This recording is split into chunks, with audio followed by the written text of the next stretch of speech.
હવે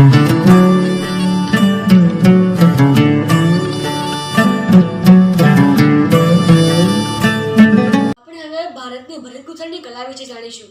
આ કલા પ્રાચીન તેમજ સર્વ કલાઓમાં અલગ તરી આવે તેવી કલા છે। હડપ્પા અને મોહેંજો-દડોના ઉત્ખનન દરમિયાન મળી આવેલ મૂર્તિઓ તેમજ પૂતળાના વસ્ત્રો અને ભારતના વસ્ત્રોમાં આજે પણ ભરતગૂંથણનું કામ જોવા મળે છે। જામનગર અને જેતપુરની બાંધણીની સાડીઓ અને તેના ઉપરની વિવિધ પરંપરાગત શૈલીવાળી હાથીઓ અને પક્ષીઓની ભાતોવાળી ભરતો આજે પણ ખૂબ જાણીતી છે।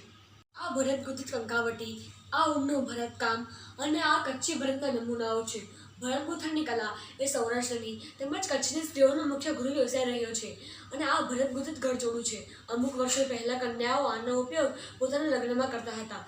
તે સમયે આ ખૂબ જ પ્રચલિત હતું।